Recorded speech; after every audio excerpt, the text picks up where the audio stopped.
La verdad es que tenía pensado hablaros sobre todo el lío que en prensa se estaba formando en relación con esa nueva nota que el Banco de España había incluido en las tablas, en las que advertía de que no se podía comparar la TAE pues, con el contenido de estas tablas. Si habéis visto algo en prensa, pues todo esto de lo que te hablo es aquello que aparecía hablando sobre TAE y TEDR. Quería hablaros de esto porque hace unos días todas las noticias que salían en prensa iban en la línea de dejar claro que ya se había acabado todo esto de las tarjetas revolving. Si navegabas un poco por internet, nada más que te encontrabas titulares en periódicos diciendo que el Banco de España mueve ficha, que si era el final de las demandas por tarjeta revolving, que si un nuevo giro para las reclamaciones por las tarjetas revolving. Bueno, sin embargo, aunque todo esto es algo sobre lo que habría mucho que decir y quizá lo haga en otra ocasión, la actualidad hace que todo esto ya no parezca relevante.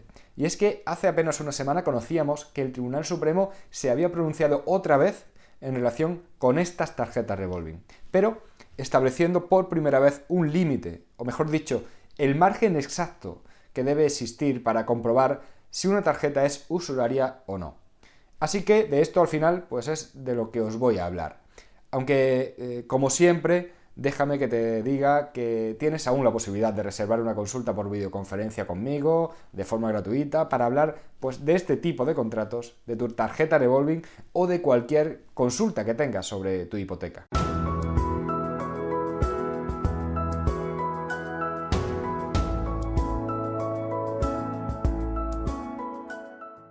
Bueno, antes de empezar te voy a decir quién soy. Soy Javier Fuentes y soy abogado y fundador del despacho que le pone el nombre a este canal, Iuris Firma Abogados. Bueno, pues como te decía al comienzo, aunque mi intención es hablar de TAE, de TDR, bueno, era la de hablar de TAE y de TDR, siglas que no sé si conocerás, pero que han aparecido en prensa en las últimas semanas en multitud de ocasiones y, bueno, siempre para intentar dar miedo a los consumidores en este tipo de reclamaciones. En noticias que se encargaban de poner de manifiesto que ya era el fin de las reclamaciones por tarjeta revolving, pero bueno, aunque realmente algo debía decir de esto, va a ser por hablarte de la última sentencia que se conoce dictada por el Tribunal Supremo sobre este tipo de tarjetas. Hasta ahora hemos conocido varias sentencias que se han dictado por parte del Tribunal Supremo sobre este producto financiero, estas tarjetas de crédito tan comercializadas y también tan peligrosas para los bolsillos de quienes la contrataban. Se trata de las ya famosas tarjetas revolving. Principalmente son dos las sentencias que supusieron un antes y un después en este tipo de productos. Una sentencia de noviembre de 2015 en la que ya se valoraba la usura de este tipo de tarjetas y una segunda sentencia de marzo de 2020 en la que se ahondaba más en toda esta cuestión y se aclaraban algunas dudas que podían existir, dudas sobre todo generadas por algo parecido a lo que ha ocurrido sobre estos índices TAE y TEDR.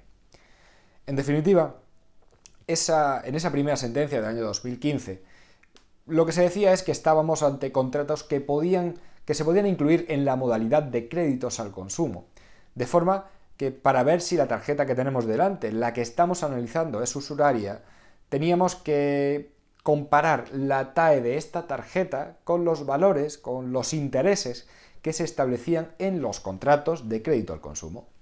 Para eso, pues nos íbamos a la página del Banco de España y buscábamos a qué tipo de interés estaban dando de media los contratos de crédito al consumo en el año y el mes en el que se contrataba la tarjeta de crédito que estemos analizando. Tras esta primera sentencia y el aluvión de demandas que se empezaron a meter en los juzgados pidiendo la nulidad de miles de tarjetas de crédito, pues lo primero que hicieron los bancos fue presionar para que el Banco de España publicara de forma diferenciada los valores de las tarjetas revolving. ¿Por qué? Pues porque hasta ese momento los valores de las tarjetas revolving eran uno más de todos los créditos al consumo. Pero claro, el resto de los productos de esta categoría de los créditos al consumo, como préstamos personales, por ejemplo, tenían unos intereses mucho más bajos, por lo que la media con la que se tenían que comparar estas tarjetas era muy inferior. Esto hacía que comparásemos una tarjeta que rondaba valores de, bueno, entre el 20 y el 27% con los créditos al consumo que tenían unos valores en torno al 10%. Y por eso, prácticamente ninguna tarjeta se salvaría al compararlo con esos valores. De esta forma, pues bueno, ya consiguieron que la sentencia de 2020 nos dijera que si existían datos oficiales sobre la categoría de tarjeta revolving de forma más específica, pues ya tendríamos que comparar la TAE de nuestra tarjeta no con la media de los créditos al consumo, sino con la media de las tarjetas revolving, que evidentemente era muy superior y que ya aparecía como una categoría propia e independiente. Esto pues le daba muchas alas a la banca, porque había conseguido que muchos contratos de este tipo dejaran de ser usurarios, o que por lo menos muchos juzgados no anulasen muchas tarjetas de crédito. Sin embargo, esa sentencia de 2020 daba una de cal y otra de arena, porque aunque decía que se tendría que comparar con los tipos de interés a que se daban, ya no los créditos al consumo en general, sino este tipo de tarjeta revolving en concreto, por otro lado también decía que como este tipo de contratos se habían establecido en unos valores muy superiores, pues el margen para entender que una tarjeta es usuraria, es decir, en cuanto se debe superar el valor medio para entender que un contrato es usurario, tendría que ser mucho más pequeño. No es lo mismo, claro, comparar una tarjeta que tiene el 26% de tipo de interés con los créditos al consumo, donde sabemos que se engloban muchos contratos variados y que suelen estar al 8 o al 9% de interés, que comparar ese 26% con contratos que se establecen en un tipo de interés muy superior, en torno al 19 o al 20%. Evidentemente, lo que nos dice el Tribunal Supremo es que cuanto mayor sea el tipo de interés medio, pues mucho menos margen puede haber para que entendamos que un contrato en particular pueda ser usurario. Esta solución tampoco convencía a la banca, porque aunque habían conseguido que se compararan este tipo de tarjetas con unos valores muy superiores al desglosar el Banco de España ya pues los valores de las tarjetas revolving de los valores generales de los créditos al consumo, seguían declarándose usurarias este tipo de tarjetas en un número muy elevado. Por eso, el siguiente punto de presión de la banca ha sido el de conseguir que el Banco de España nos diga que los valores que han puesto en sus tablas no se pueden comparar con los que el Tribunal Supremo nos decía, que era la TAE del contrato. Y el motivo era porque en los valores del Banco de España tomaban, para establecer esta media, pues los contratos sin incluir las comisiones que sí se incluyen en el cálculo de la TAE. Esto, en definitiva, ¿qué quiere decir? Pues que los valores que nos da el Banco de España estarían, podríamos decir que rebajados. Y así la banca defendía que no se podían comparar entre ellos, porque no se podía comparar la TAE con los valores que nos da el Banco de España, que son rebajados, esos famosos TEDR. Bueno, pues ya al final se ha hablado de todo esto, de la TAE y la TEDR, pero la cuestión está en que ahora hemos conocido una nueva sentencia del Tribunal Supremo en la que, como viene siendo habitual últimamente, y lamentablemente, se vuelve a dar un palo a los consumidores. Y por tanto, se vuelve a pasar la mano por el lomo a la banca. Aunque también tengo que decir que no tanto como a las entidades financieras les gustaría. En esta sentencia ya se habla de esta distinción que os contaba, la TAE y la TEDR. Aunque para decirnos que esta diferencia no va a ser determinante a la hora de analizar si existe usura o no, porque el requisito para que haya usura está en que el interés de la tarjeta sea notablemente superior al normal, de forma que ya se está exigiendo que haya una diferencia abultada. Por eso, la diferencia mínima que puede haber por el hecho de que la TEDR no incluye todas las comisiones no va a ser fundamental.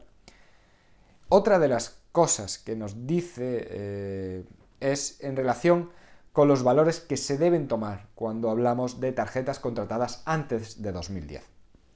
¿Qué particularidad tienen estas tarjetas? Bueno, pues simplemente que ese desglose que os he dicho antes que hizo el Banco de España al publicar específicamente los valores de estas tarjetas y diferenciarlo de los valores de los créditos al consumo, se hace a partir de 2010. simplemente porque antes de ese año el Banco de España no recopilaba todos estos datos de forma diferenciada.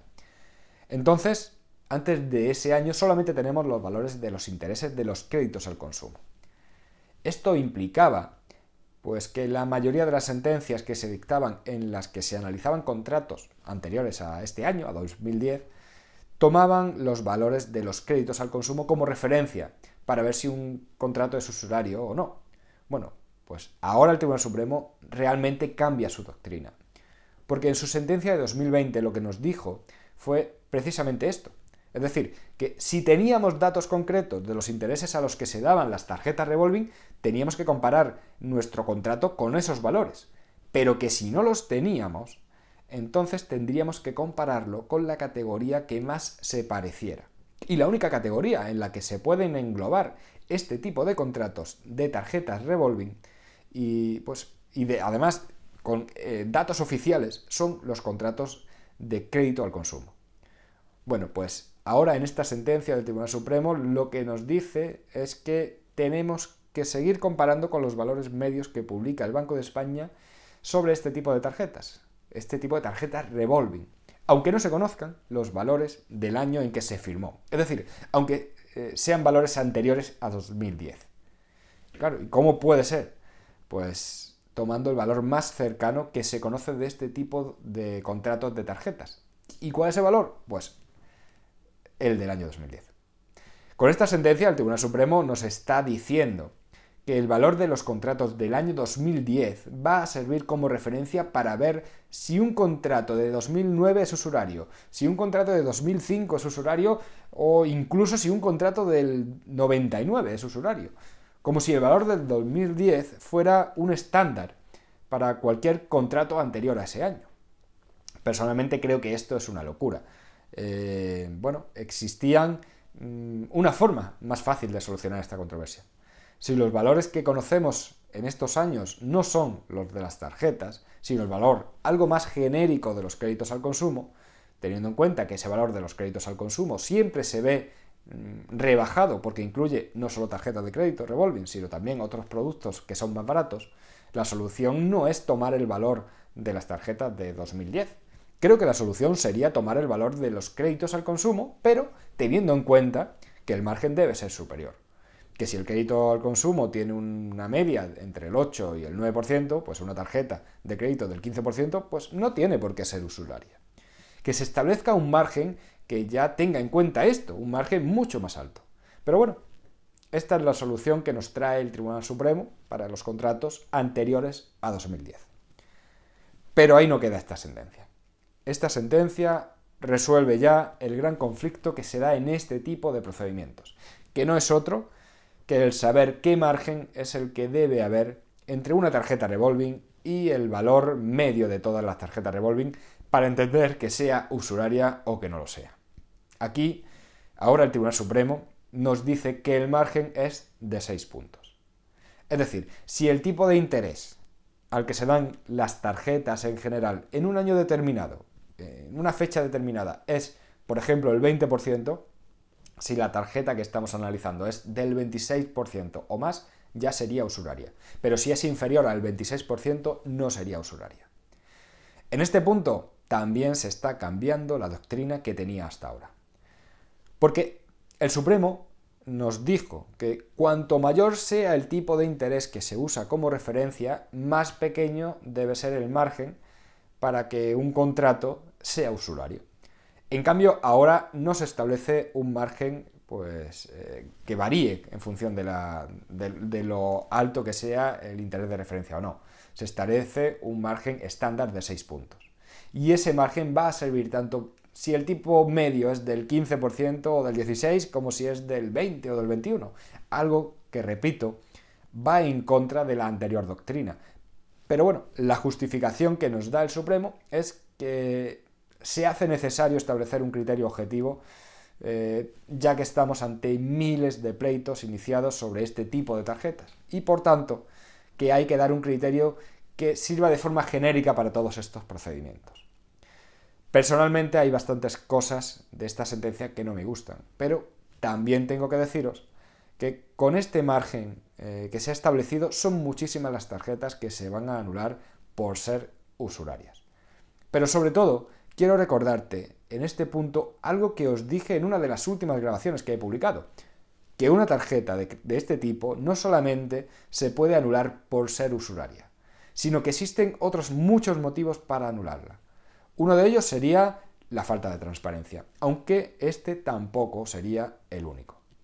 Bueno, dicho esto, me voy a despedir de vosotros pidiéndoos que si te ha gustado marques un me gusta, compartas esta grabación e incluso, si no lo has hecho aún, te suscribas para seguir recibiendo todas las novedades que publique.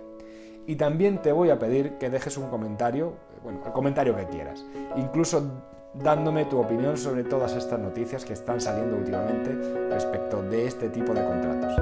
Y finalmente te recuerdo cómo te puedes poner en contacto conmigo, bien a través del correo electrónico info@iurisfirma.es o por medio del formulario que puedes encontrar en la web del despacho iurisfirma.es. Un abrazo y hasta luego.